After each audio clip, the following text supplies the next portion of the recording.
la République démocratique du Congo et le Libéria, deux pays africains en lice au poste des membres non permanents du Conseil des Nations Unies. Ces deux pays se sont convenus à mettre en place une coordination commune afin de défendre la candidature de l'Afrique au sein des Nations Unies. C'est ce qui justifie la visite de la ministre libérienne des Affaires étrangères en République démocratique du Congo, Sarah Nianti, a échangé sur ces points avec le président de la République, Félix-Antoine Tshisekedi Tshilombo. Reportage Blandine Zovo. Le chef de l'État l'a dit haut et fort à la tribune des Nations Unies le 25 septembre 2024. La République démocratique du Congo est bel et bien candidate pour un poste de membre non permanent au Conseil de sécurité des Nations Unies pour la période de 2026-2027. Et pour représenter l'Afrique, nous ne serons pas seuls, mais avec le Libéria, autre pays africain qui aspire également à siéger au Conseil de sécurité comme membre non permanent. Même ambition, même combat et donc forcément une solidarité existe entre la RDC et le Libéria. Voilà pourquoi la ministre des Affaires étrangères du Libéria était reçue ce jeudi en audience par le président de la République Félix-Antoine Tshisekedi Tshilombo. Face aux défis contemporains, les deux pays veulent coordonner leurs efforts diplomatiques pour harmoniser leurs campagnes respectives avec un accent sur la promotion de la paix, la sécurité et le développement en Afrique. Il y aura déjà une équipe technique du Libéria qui viendra en RDC pour finaliser. C'est prévu dans la première semaine du mois de décembre. Et aussi pour le premier trimestre de 2025, il y aura une commission conjointe qui sera habilitée pour signer les protocoles d'accord et mettre en place la task force, l'équipe assignée à cela, pour à la fois les questions que vous avez évoquées et aussi les préoccupations liées au Conseil de sécurité, ainsi que les autres activités que nos deux pays peuvent avoir ensemble. Une fois élue, la République démocratique du Congo entend jouer un rôle proactif au sein du Conseil de sécurité des Nations Unies en participant à la révisitation de la Charte des Nations Unies. Cette vision est partagée par les deux pays, c'est ce qu'a rappelé la ministre d'État, ministre des Affaires étrangères, Thérèse Kaikwamba, qui a accompagné son homologue. Direction Bruxelles, où séjourne la première ministre de la RDC, Judith Suminwa Tuluka, prend part au rebranding Africa Forum, essentiellement économique. À sa prise de parole, le chef du gouvernement de la RDC a invité le monde à venir exploiter les opportunités qu'offre la République démocratique du Congo. Le résumé avec Jemima Mogo. Devant une assemblée constituée de représentants d'institutions publiques, des universitaires, de la société civile et des entrepreneurs réunis à Bruxelles grâce à l'initiative de Thierry Hotz dans le cadre de Rebranding Africa Forum pour des réflexions autour d'un continent qui se reprend pour un développement solidaire, la première ministre de la RDC a saisi pour présenter la situation de son pays convoité. Aujourd'hui, la RDC, République démocratique du Congo, malgré sa situation sécuritaire assez difficile, une situation que nous vivons difficilement, particulièrement à l'est de notre pays, qui, d'une certaine manière, fragilise cette volonté de développement économique et de développement durable. Cependant, nous sommes une population résiliente. Nous avons une population résiliente qui, aujourd'hui, veut s'illustrer à travers ce potentiel et vous invite tous à explorer notre pays, la République démocratique du Congo. Autre intervention détail, c'est celle d'un homme État belge sur la République démocratique du Congo, André Flao. Très souvent, on réduit le Congo aux minerais. Il y a tellement d'autres richesses là-bas. Le Congo, et le président de la République le répète souvent, c'est un des poumons de notre planète. Le bassin du Congo, comme le bassin de l'Amazone, assure notre avenir et notre survie.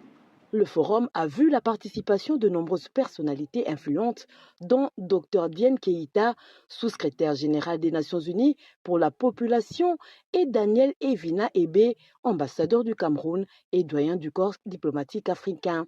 La délégation de la Première ministre est également composée de Julien Paloukou, ministre du Commerce extérieur, et du porte-parole du gouvernement, Patrick Mouyaya, ministre de la Communication et Médias. Revenons à Kinshasa avec cette actualité. La gestion efficiente du personnel du ministère du Développement rural passe par la mise en place d'un cadre et structure organique du secrétariat général. Pour y parvenir, le vice-premier ministre de la fonction publique a matérialisé ces cadres juridiques à travers la signature, nous rapportent Cédric Enina et Nadine Kilocho. Réglementer et définir le champ d'action du secrétariat général de l'administration du ministère du Développement rural, cet objectif a été atteint ce jeudi 17 octobre 2024 avec la signature par le vice-premier ministre, ministre en charge de la fonction publique, Jean-Pierre Liaou, en présence du ministre d'État, ministre du Développement rural, Moïndo Zangui, de cadres et des structures organiques du secrétariat général du ministère du Développement rural. Ce nouveau cadre organique va servir de boussole pour une gestion rationnelle du personnel au sein de cette administration.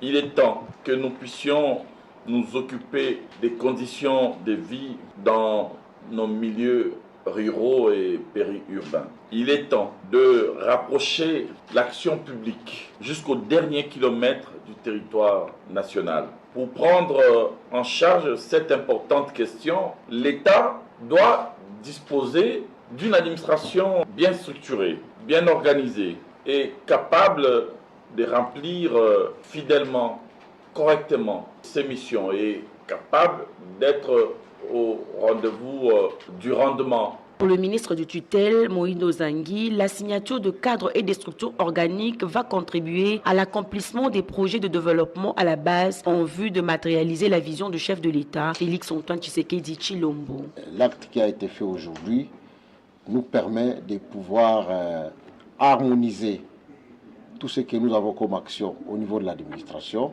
Ça nous permet aussi de pouvoir amener notre administration à n'embaucher que des personnes pour lesquelles, effectivement, nous savons qu'ils vont jouer un rôle important. L'élan de la modernisation de l'appareil administratif se poursuit sans désemparer en vue de réformer et rendre compétitif l'administration publique congolaise répondant aux standards internationaux.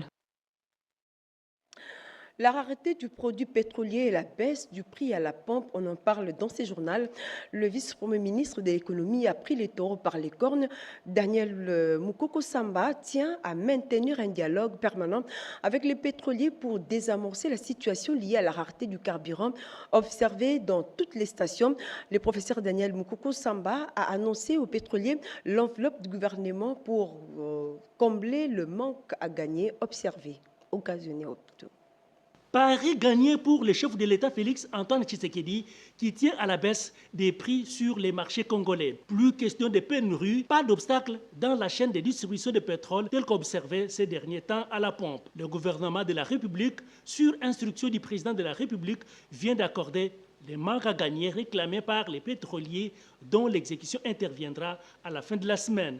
C'est le résultat de la séance de travail de ce jeudi 17 octobre entre les vice-premiers ministres, ministre de l'économie Daniel Mukoko Samba et les professionnels du pétrole après avoir parcouru toutes les questions liées au fonctionnement harmonieux dans ce secteur. Daniel Mukoko Samba reste sur son combat acharné contre la vie chère, suivant le vœu du garant de la nation. L'annonce d'une enveloppe consistante de la part du vice-premier ministre, ministre de l'économie, confirmée par les banquiers, a visiblement réjoui les pétroliers. Franck Bossard, directeur général de la société Socir et président des distributeurs de produits pétroliers, de son côté, rassure. En conclusion, cette rencontre a permis de nous éclairer et de nous rassurer pour que nous puissions continuer à travailler main dans la main en vue de l'approvisionnement régulier du pays. Et il n'y aura pas de problème de pénurie. À la question sur le long fil dans les stations-service, juste après la baisse du prix du carburant, le DG de Total RDC, Baba Diallo, répond. Les queues que vous avez notées sur les stations-service sont liées au fait qu'il y a eu un engouement suite à cette baisse de prix, d'une part, et d'autre part, d'autres stations-service, d'autres points de vente qui ne vendaient pas. Les pétroliers partenaires du gouvernement ont salué cette baisse des prix du carburant au grand bonheur. Le procureur général près la Cour de cassation, Firmin Vondé, s'emploie à raffermir les connaissances des points focaux de la cellule technique de l'unité interservices afin de permettre à ces services de mener à bien leur mission consacrée notamment aux enquêtes pour une lutte efficace contre les blanchiments des capitaux. Un atelier de formation a été organisé à l'attention de ces points focaux sur l'initiative de ces procureurs précités. Reportage Yvette Makoutima. Il s'agit ici d'un atelier de formation à l'intention de points focaux et qui s'est focalisé sur le flux financier illicite et les techniques d'enquête en matière de blanchiment des capitaux et financement du terrorisme. Initié par le procureur général près la Cour de cassation, Firmin Vondé Mambou, en sa qualité de coordonnateur de l'unité interservice de collaboration en matière d'enquête et poursuite liées au blanchiment des capitaux, financement du terrorisme et prolifération des armes et des destructions massives, UNICEP, avec l'appui de la CNRF et la GIZ, la dite formation avait spécifiquement pour but d'améliorer les compétences techniques et opérationnelles de membres de l'UNICEP afin de renforcer leur efficacité dans la conduite d'enquêtes et des poursuites tout en favorisant la coopération interinstitutionnelle. Je vous attends pour que nous puissions documenter des cas bien précis qui permettront à la RDC d'être dans l'environnement dans lequel nous tendons et nous sommes sur la bonne voie. Donc ces différentes formations puissent être le lieu pour vous d'approfondir davantage les capacités qui sont les vôtres. Dans la finalité, la RDC entrevoit une réponse coordonnée face à ces menaces complexes tout en assurant l'application de normes internationales en matière de lutte contre la criminalité financière. La ministre de la Culture, Arts et Patrimoine s'active au rayonnement de la RDC à l'international. Yolande Lébé a échangé à Paris avec les responsables de l'UNESCO sur la culture congolaise, nous dit Jean-Pierre Ndolo-Demazou dans ce reportage.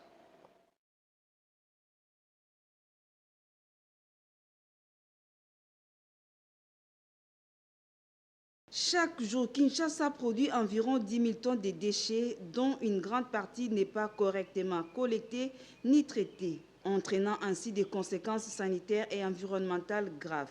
C'est ce qui justifie l'organisation de cette conférence sur l'assainissement dans la ville de Kinshasa.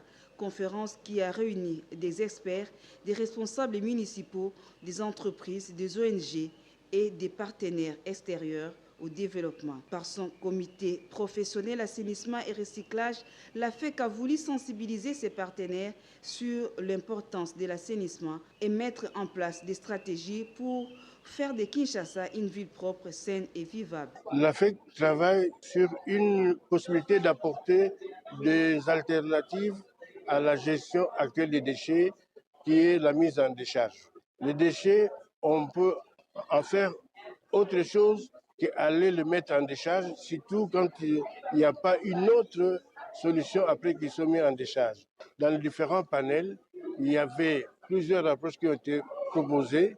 Rien que l'approche de minimisation des déchets, c'est aussi une approche importante. Et notre souhait, c'est que certaines entreprises travaillent avec cette approche de minimisation des déchets. Les partenaires ont tous mis en lumière leur politique de gestion des déchets. Les déchets, c'est une opportunité d'affaires. Ils ne vont pas le regarder comme juste des déchets qu'on doit éviter, des déchets qu'on doit transformer dans une économie circulaire pour que nous puissions bénéficier de l'économie du climat qui est derrière ces déchets. D'abord l'assainissement au niveau de notre santé, mais surtout le bénéfice avec le crédit carbone, le domaine d'évitement que ces déchets peuvent promouvoir. J'avais beaucoup échangé avec le nouveau président du Parlement et surtout pour la formation de la commission environnement au sein du Parlement, parce que ce sont nos parlementaires qui prennent des lois sur l'environnement, mais ils doivent connaître, c'est un secteur qui est très spécifique, très important pour notre présent et pour notre future génération. La réduction des déchets à la source s'avère donc nécessaire. Voilà, nous sommes allés trop vite. Vous venez là de suivre une activité organisée par la commission en charge de l'environnement de la FEC qui évoque les retombées que génère la gestion des déchets. Santé à présent, l'atelier des capacitations des experts sur l'approche intégrée, mémorandum d'attente et contrat unique se tient au Congo central, précisément à Mboye-la-Loge. Le lancement de ces travaux a été présidé par les coordonnateurs nationaux de la couverture santé universelle, Polydor Mbongani, et nous dit Yvette Makoutima.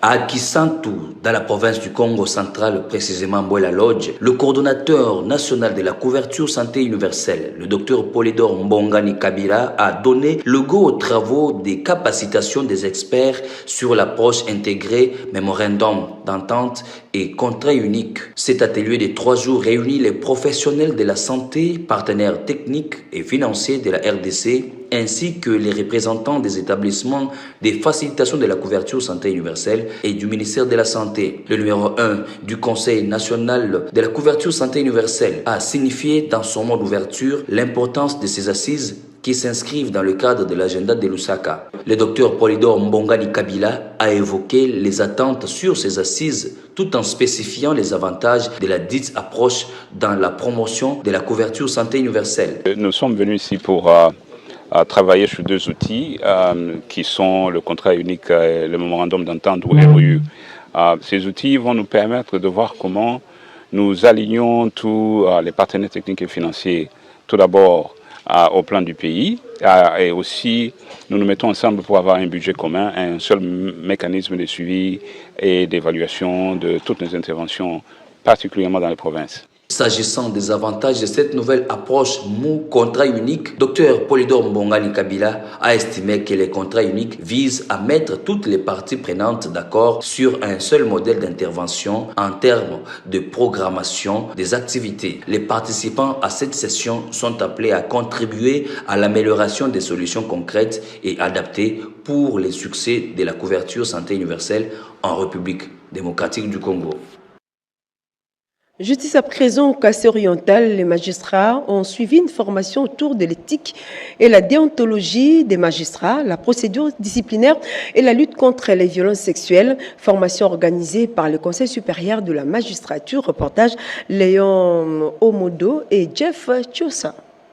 Clôture mardi 8 octobre dans la salle Marie-Agnès Mpokolo à Moyo de l'atelier de formation des magistrats civils et militaires de la province du Kasaï-Oriental. Pendant 7 jours, les participants venus de tous les territoires de la province ont été formés notamment sur l'éthique et la déontologie des magistrats, la procédure disciplinaire et la lutte contre les violences sexuelles. Du 2 au 8 octobre, cette formation a été organisée par le Conseil supérieur de la magistrature avec l'appui matériel et financier de l'Agence belge de développement ENABEL. La cérémonie de clôture a été présidée par le vice-gouverneur et gouverneur de province intérimaire en présence de la délégation du Conseil supérieur de la magistrature venue de Kinshasa et de plusieurs responsables de l'appareil judiciaire au Kasaï-Oriental.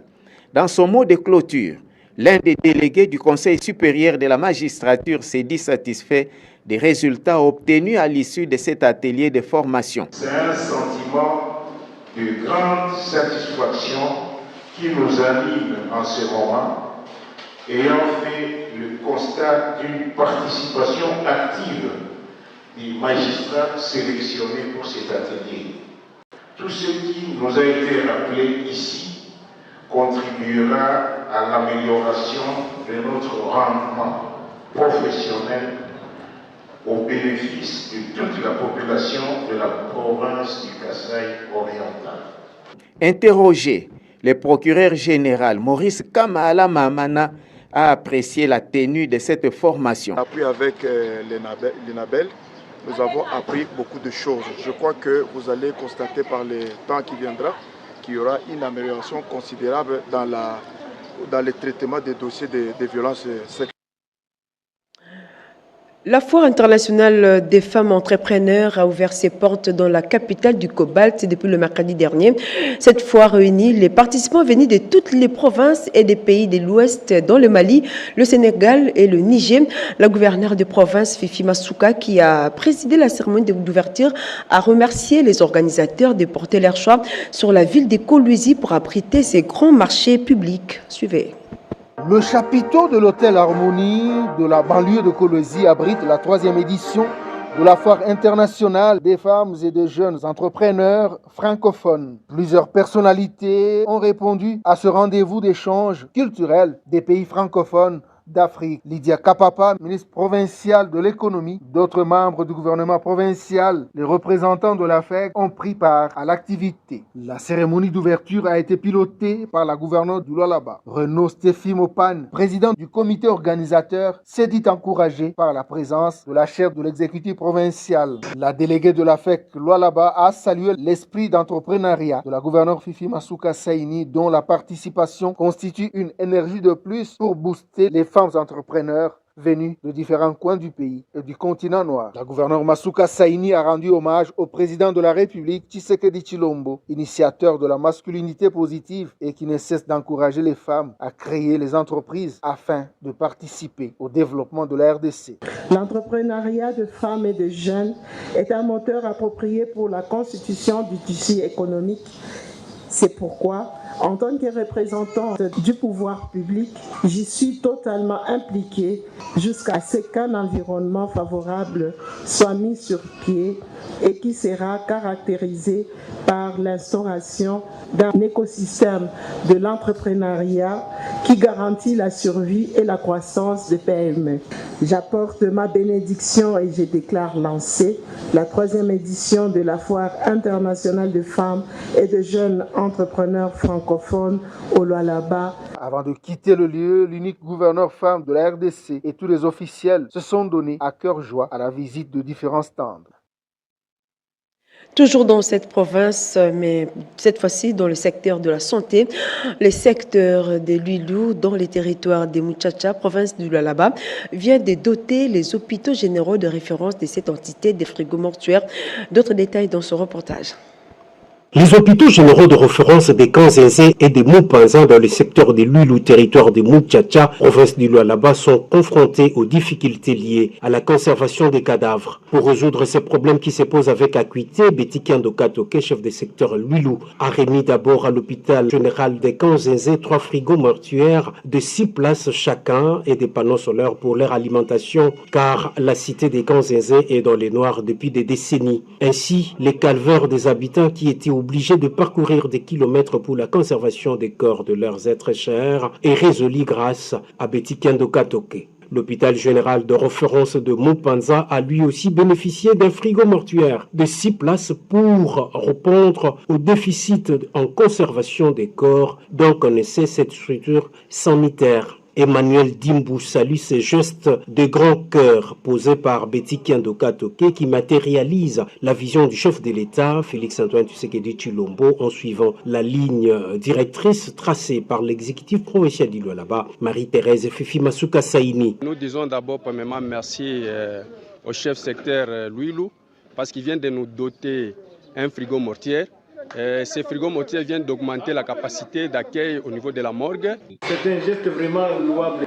Vu la sollicitation de notre morgue, il y a même les gens qui viennent de Kolosi pour solliciter les places ici chez nous. Depuis sa prise de fonction, Betty Kiando Katoke ne cesse de répondre aux besoins de ses administrés dans différents domaines. Cette énième réalisation prouve le sens élevé du travail de Betty Kiando Katoke, chef de secteur Lwilu, à répondre avec efficacité aux desiderata de la population de son entité.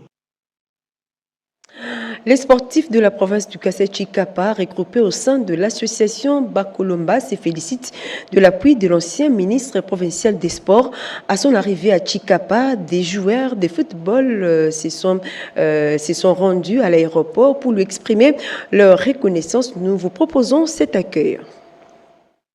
Retour à Chikapa, ce jeudi 17 octobre de l'ancien ministre provincial des Sports et présidente de l'association sportive Bakolomboka, Denise Muluka Muhandi.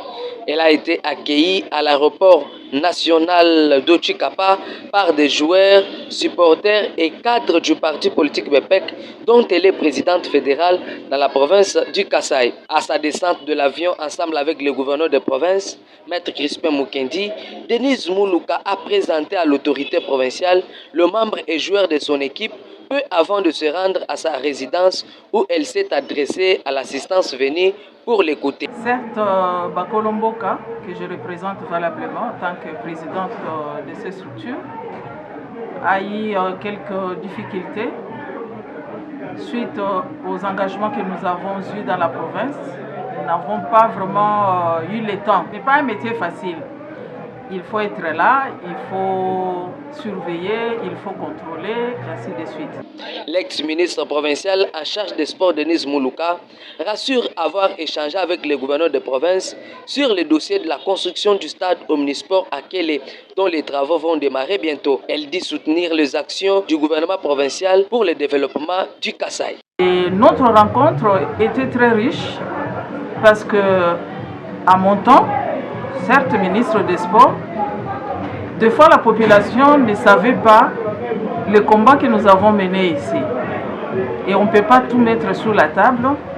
La personne qui est habilitée à parler à la population, c'est le gouverneur de province. Ce n'est pas Mme Denise Moulouka en tant que ministre. Et avant de se quitter, les caucus des élus de la province de la Grande Orientale s'apprêtent à accueillir les présidents de la République dans la ville de Kisangani. Ces parlementaires en ont profité pour transmettre les félicitations au chef de l'État pour l'élection de la RDC au Conseil des droits de l'homme, et ce grâce à ses efforts et son implication. Suivez. En prévision de l'arrivée imminente du chef de l'État Félix-Antoine Tshisekedi Tshilombo à Kisangani, la dynamique des leaders politiques et communautaires de la Grande Orientale, membres de l'Union sacrée de la nation, se prépare à réserver un accueil sans précédent au président de la République. Occasion pour elle de passer au peigne fin la situation du pays en général et celle des provinces de l'Ituri, Tchopo, Ba et Otuele en particulier. La dynamique des leaders politiques et communautaires de la Grande Orientale salue la brillante élection de la République démocratique du Congo comme membre du Conseil des droits de l'homme des Nations Unies. Cela traduit manifestement la volonté politique du chef de l'État et du gouvernement de la République en matière du respect des droits de l'homme, tout en saluant la tournée que vient d'effectuer le vice-premier ministre, ministre de la Défense dans l'espace Grande Orientale, accompagné des élus nationaux, en vue de s'enquérir de la situation des rebelles Seleka.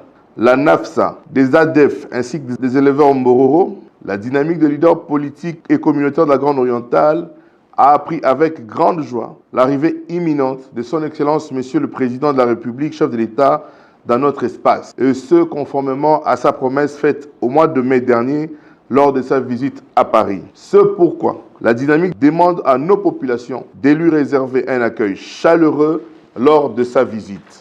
Cette dynamique des leaders politiques et communautaires encourage le gouvernement de poursuivre sans relâche la matérialisation du programme du développement local de 145 territoires et ses efforts dans la stabilité des cadres macroéconomiques.